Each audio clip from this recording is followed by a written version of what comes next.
Hi, my name is Sahara, and welcome to my channel. I am going to present and I already have presented some interesting charts of people that have changed our world through looking at them through their eyes. You're going to start learning about your own chart and how dynamic it is. Before you know anything in this world, you must know yourself first. We're going to look today at Princess Di's chart. And I want you to come back to this channel to view again some of the other simplified charts of enigmatic and interesting people that have changed our world.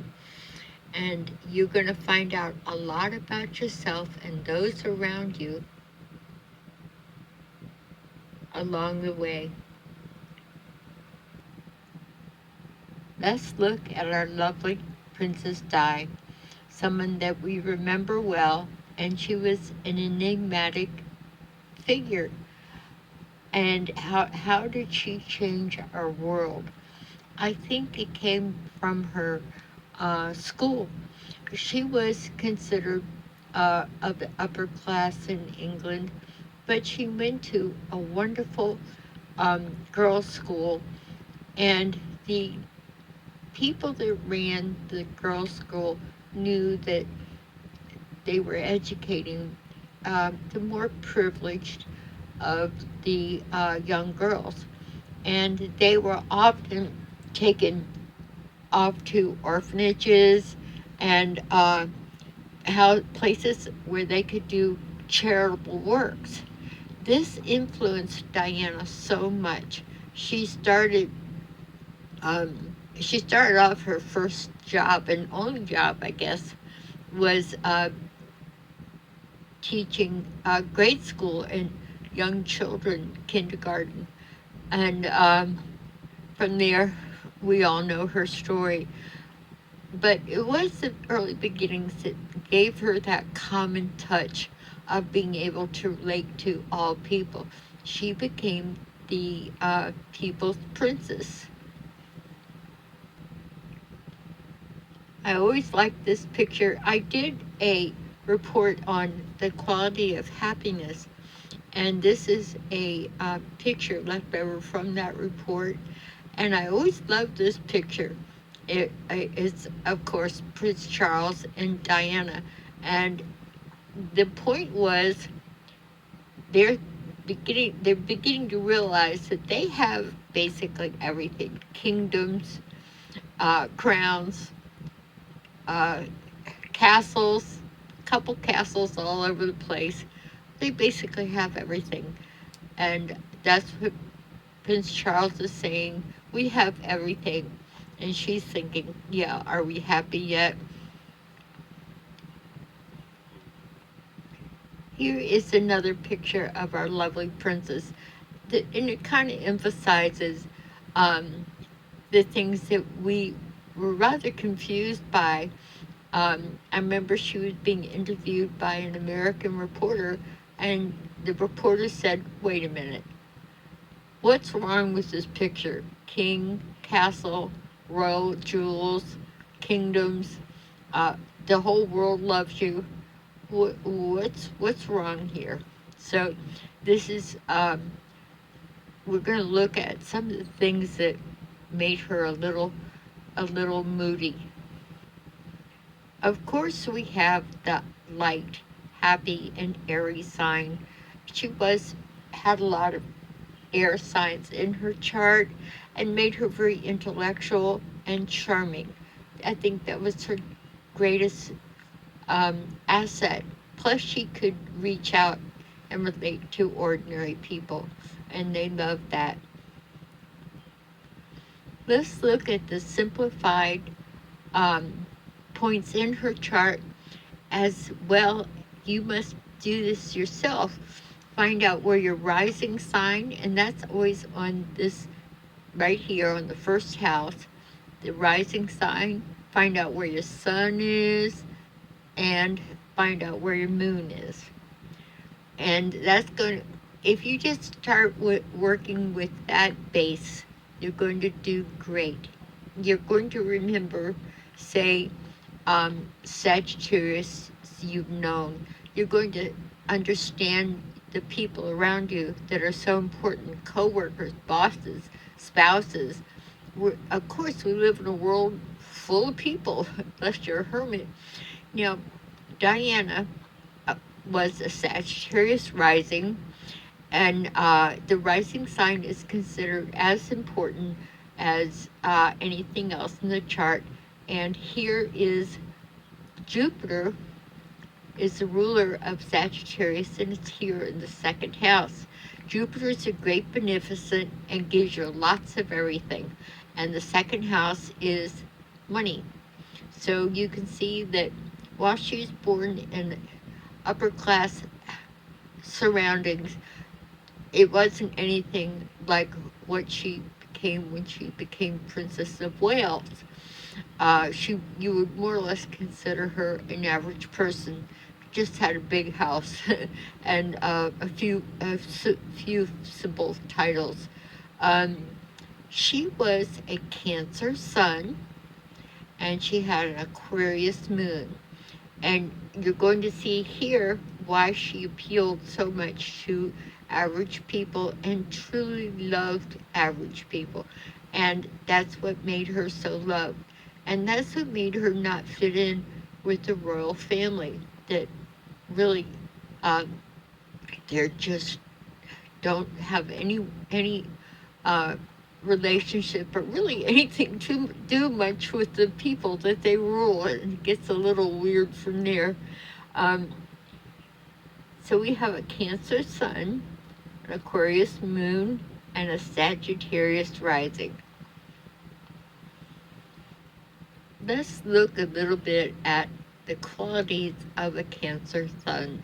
And I want you to think of Cancers around you that you've already started to learn something about them, I'm sure, or you could be one yourself.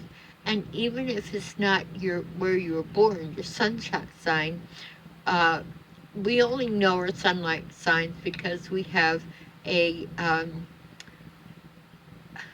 I guess a solar calendar. But we could also have a moon calendar. And so the thing is, there's great emphasis, and people learn right away what their signs are. Positive traits of Cancer, and think of Cancers you've known. They are the homemakers. They love having a home and a family. However, they're very dynamic. They often will be very active in their community and their nation. They love their country as much as they love their hometown, and they become very protective and very active in everything from the PTA to Cub Scouts and national politics. But their home base depends on how strong their home base is.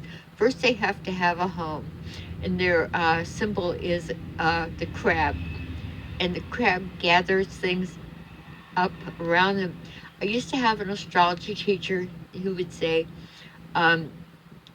if you want to understand Cancer, put something in their hands and then try to get it back, because they have little claws and they draw things into them.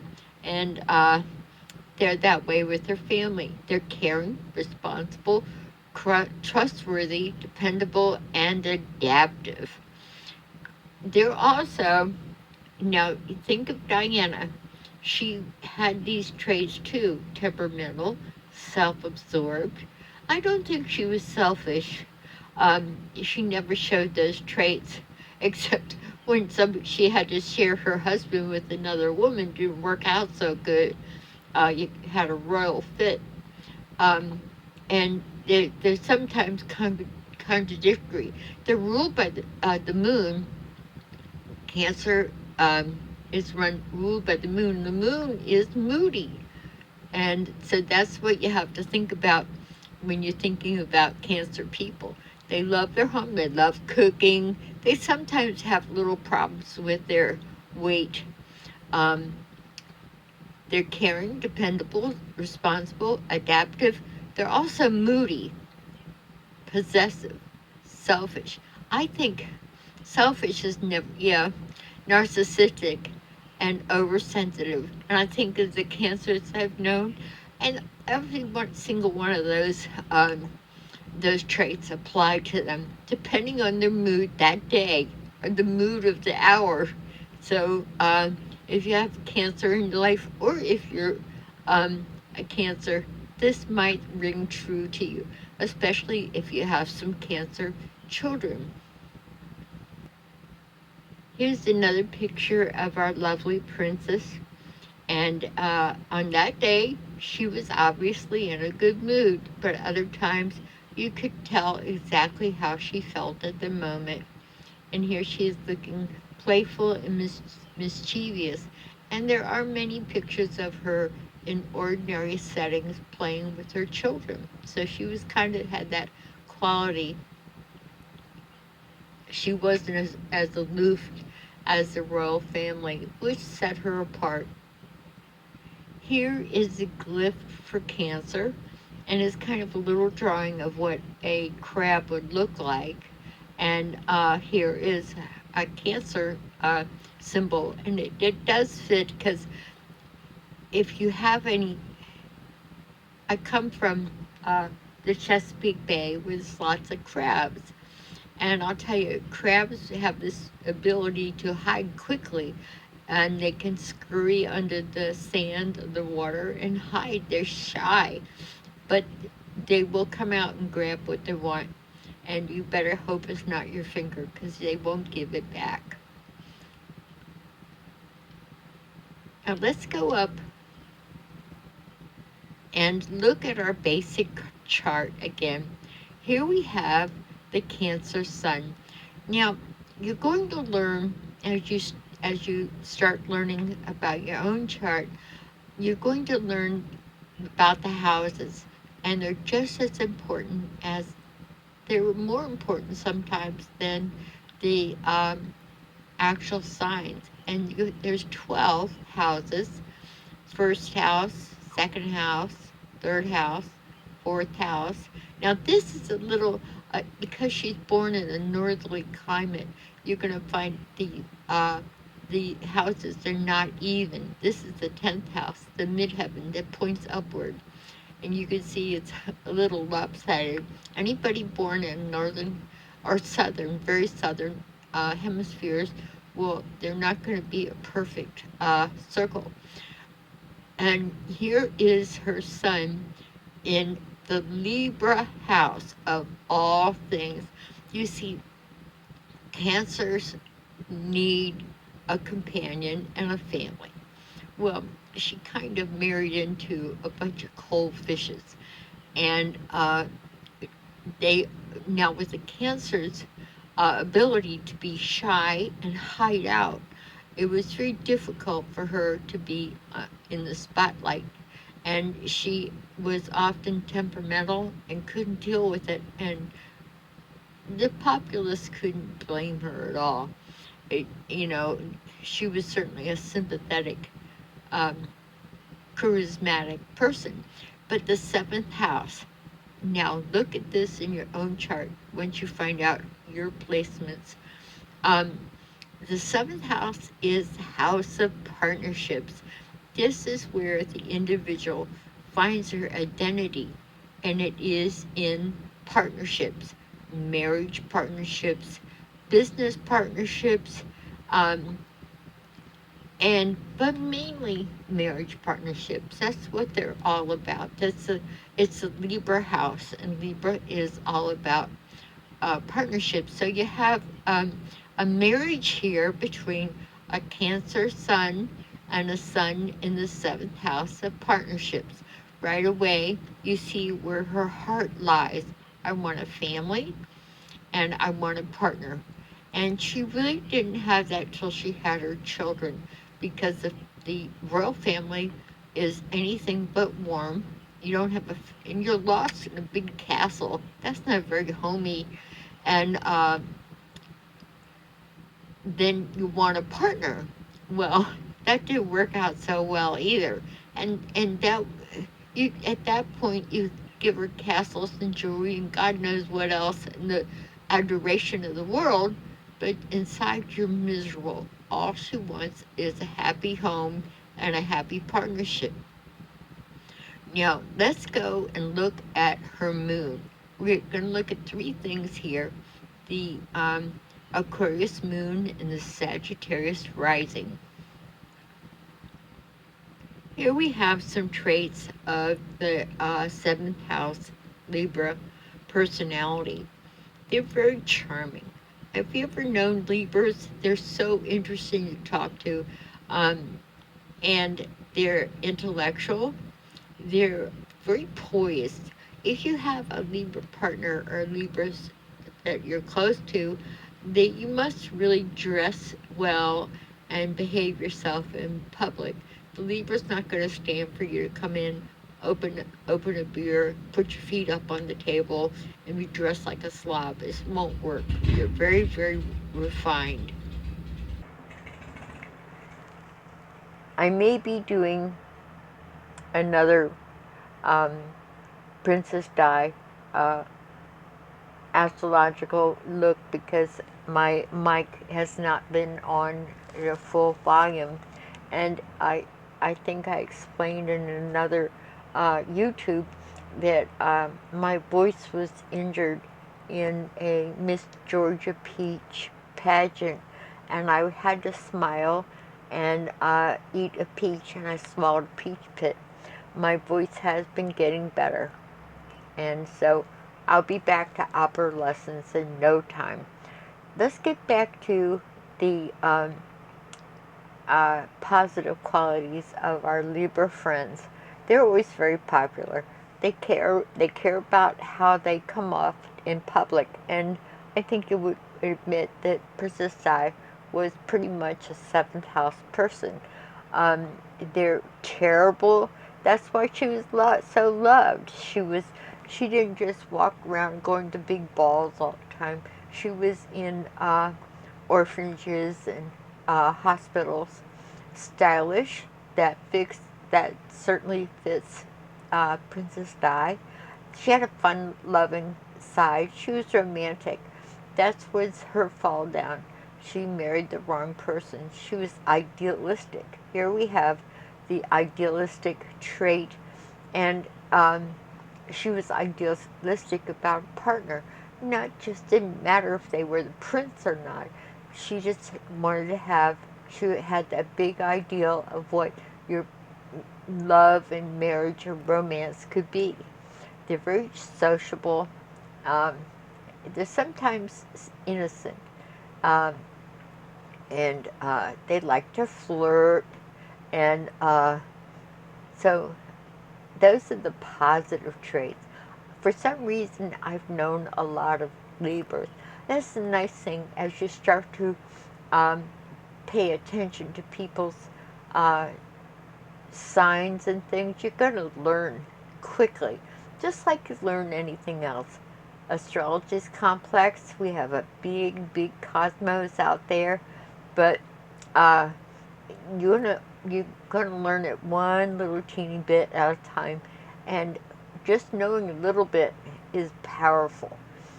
If you know something about your boss, your partner, your children, you are going to get so much out of that, and you're going to build up your own um, astrological vocabulary.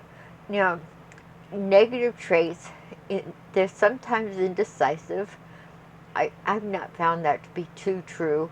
Um, they complain. Oh my God, that's the worst trait. If they start complaining, don't try to fix it because you can't. Usually, I have found that if a Libra is complaining about something, like the boss or, usually it'll be something in a romantic area. They're really still hurt over something in their past. So you can't fix it, because if you resolve whatever the conflict is with the people around them, because it's usually their conflicts are interpersonal, um, another one's going to pop up. It's like whack-a-mole. You you soothe over the hurt feelings or indignancy of some interpersonal relationship, and another one pops up, and you're not in trying to resolve or help your Libra friend or partner. You're going to find that it never ends when unless they go back and find out what the original complaint is, what the original problem is, and it's usually interpersonal. It might be that their mother always sliced bread the wrong way. Well, they're going to they're going to somehow have a problem with people and the way they cook, and they're not going to stop. Let's say the mother dressed in a gaudy fashion, so then they're going to be complaining all the time about the way other people dress. And so if you don't address the initial problem, I had a friend who, well, I won't talk about it because I'll talk all day about all my Libras, but they're always wonderful to talk to. They're a little codependent once they latch on to somebody. Now, here is the interesting thing. They rule the house of partnership. It's the most important thing. However, they're ruled by Venus, planet of love and ideal. Think of Venus de Milo, who's up on the pedestal, being so perfect and idealistic. What's going to happen is Libra's going to be very, very caught up in a romance, then in a marriage. Oh my God, I'm going to finally be happy. Well, that's unreasonable. It doesn't happen that way. And that was true for Princess Sai. She had the prince, castle, the kingdom, the jewelry, blah, blah, blah. She had lots of stuff. But the ideal, Prince Charles did not even come close to her elevated ideal. So she was kind of targeted for disappointment. So seriously, if I was going to marry Prince Charles, I would be very aware. I wouldn't have seen him as any great prize. Give me a kingdom and a castle, but oh my God. So she had this ideal, and of course she was let down, and it hit her very hard. She's a Cancer. I need a family, a home, roots. She marries into a cold environment, and then her most important ideal was her partner. Well, she got disappointed there too. So it was very hard on her because Cancers are very sensitive, and so are Libras. They're both kind of women's sign. Libra's ruled by Venus. The moon is very feminine. So you have that flexible, that fluctuating, intuitive, the ideal woman. And she didn't marry into, well, you can't. You're never going to find the perfect mate, period. And so Libras are not, they always seem to be divorced. I have my hopes up, then they let me down. I have my hopes up, then they let me down. Libras, they're so divorce prone, it's amazing. I've never met a Libra over 35 that wasn't already divorced. Here's a beautiful glyph for the Libra sign, and it also represents the balanced scale. They like things to be equitable and just and even, and that's one of their positive qualities. They're an air sign, and they're intellectual and charming. They're very charming. Do they stay married long? No. Do they get married a lot? Yes. They're looking for that ideal, and they rarely find it. An earth sign will get married and be happy, but because they haven't got their head in the clouds like the Libra does.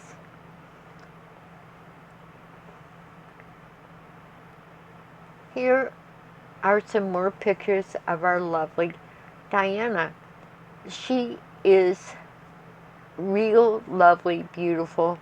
This was her most stunning outfit, I think.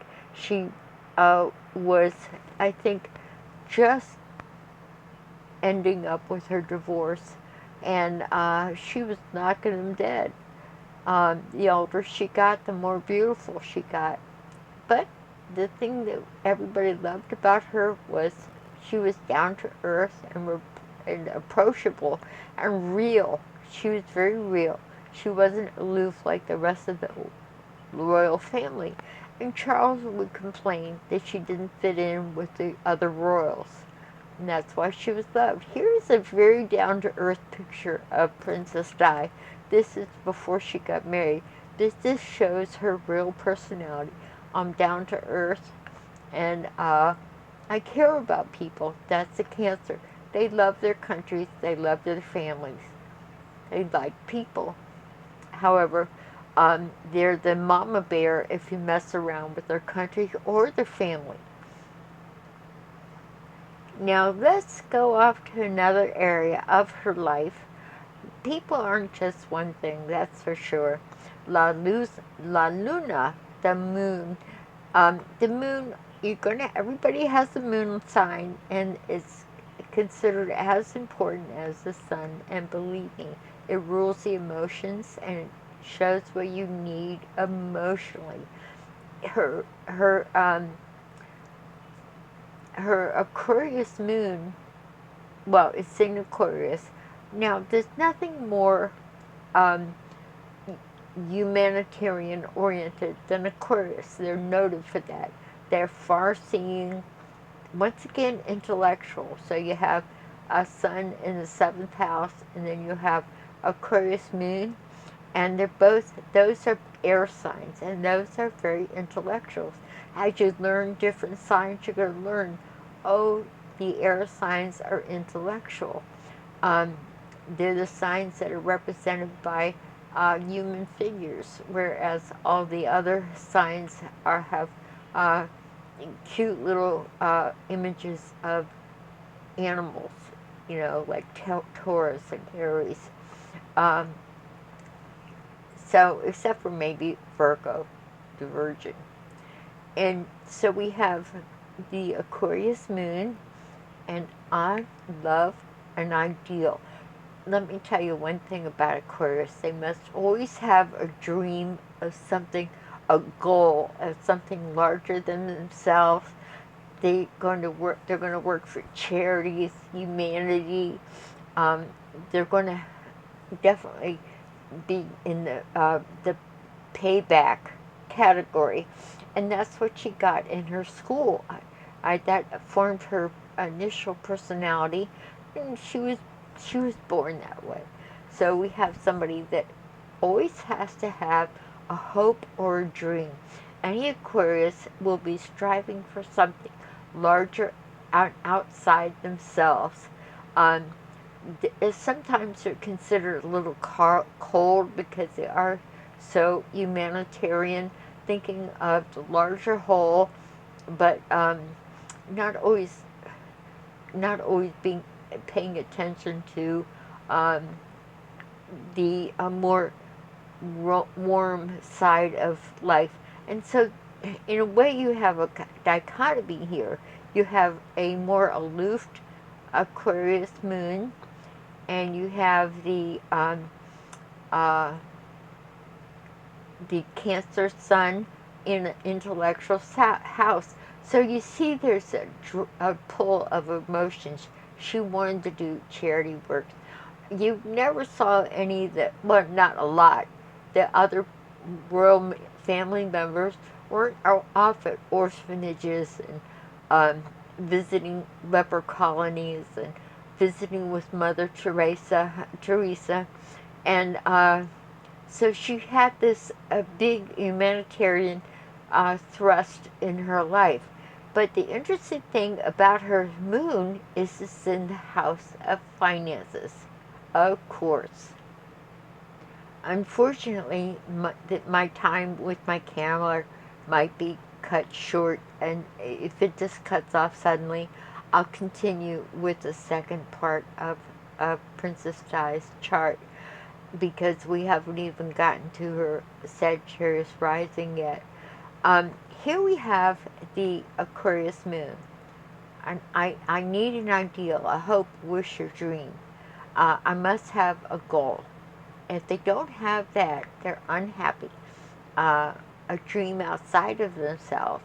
You know, you have someone like Donald Trump who dreams of ruling, having money, and but that is not going to be this person's center. They're going to need that. They need that emotionally. I need to see hope for the future. Or without a dream, they die. And what was her dream? Her dream, first and foremost, was to have a happy marriage. But she put that marriage partner up on a pedestal, and expectations, as the Buddha said, will sink you faster than anything. What did Buddha say? We'll get back to Buddha's quotes later on, but he says, desires are the downfall of man. So the second house, here we go. She was destined for money, and to be one of the most, I guess she kind of reached a place of money and power, whether that wasn't her original goal. But there it is. She was born that way. She was going to be, anybody with things in the second house are going to be very, very financially adept. And she must have needed security on an emotional level. And it came to her naturally, because we have Jupiter, the great beneficent, in the second house too. And the second house is all about finances, self-worth. What damaged her self-worth was a marriage that made her unhappy. So the second house is about your self-worth, your values. You have really strong values in the second house. What you value is not just physical things. It is also deep core of values. And of course we have the far-seeing Aquarian here. So let's take a look real quick at the second house of finances. Remember those key words. Second house is finances. And each house has a few key words that once you learn those words, you're going to be more understanding of people around you. Also, if you want to know about your finances, go to the second house. That's going to tell you what's hot and what's not. The second house is, first we have our ascendant here. We have our first house, which has a whole list of things associated with it. And now we have our second house, where Diana's moon and Jupiter is. Jupiter is a great beneficence, and where it falls, you get lots of whatever it is. So you have the second house of values, money and values, and possessions. Well, you can't even begin to describe the financial holdings of Diana. Whether she liked it or not, she didn't seem to be very materialistic. But it's in her birth chart. It is in her karma. She was going to be powerful and wealthy no matter what. Did it bring her happiness? Well, the story was never got finished with Diana. We never got to find the end of that fairy tale. The interesting thing is you have Gemini on the second house cusp. I hope you can see my pointer. I'm not second house, seventh house cusp. Sagittarius rising shows your how you appear to world. It's the cover of the book, and shows a lot about your physical appearance, and you have a very. I hope we have time to discuss Sagittarius traits, but they're the most optimistic. And here, once again, you have an idealistic personality. Aquarius, Sagittarius. They they love foreign lands, foreign cultures, and indeed, her betrothed, um, Dodi, was from another land. And when you have Gemini on a house cusp, you're always going to have two of whatever that represents, maybe more. Um, so Gemini always says, I'm good, more than one. So when someone, a Sagittarius gets married, a Sagittarius rising, we have very, very strong propensity to two marriages in some way. And she was on her way to being married to Dodi from a foreign land. And that is very Sagittarian. Now, also look at how she looked. She was tall. I think she was like 5'9", if not taller. I do have a picture of her having a photo shoot with Mother Teresa. Oh my God. You know, you have teeny, teeny little Mother Teresa and 5'9" Princess Diana. She tried to wear flat shoes, but let me tell you, but the thing is, she was a royal that would go off to meet Mother Teresa and be interested in the charitable acts of this great saint. And she was right on the same wavelength as Mother Teresa.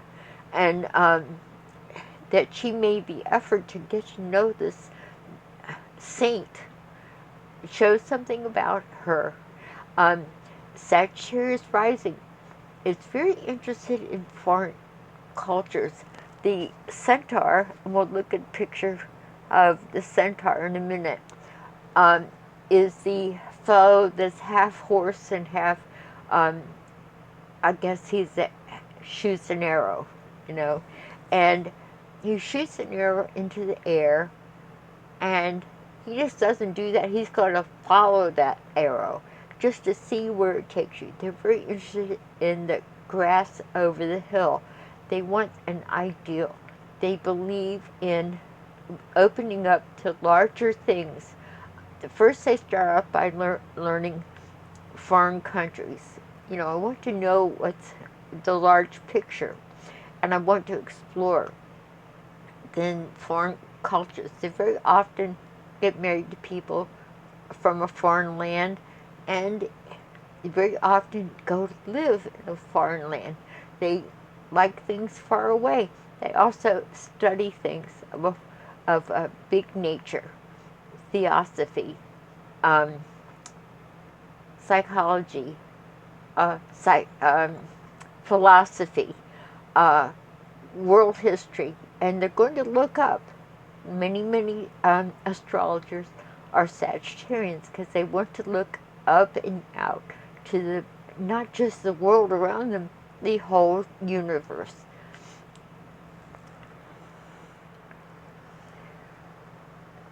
So here is the great beneficent Jupiter, and this is a glyph for Jupiter. It's the largest planet in our solar system. Some astronomers wonder if it isn't a star because it quite possibly gives off heat, whereas the other planets don't. It's a great beneficent, and wherever it was when you're born shows lots of whatever. They're big, magnanimous, and happy. It's a happy planet. So if you know any Sagittariuses, you're going to know right away. They're usually tall.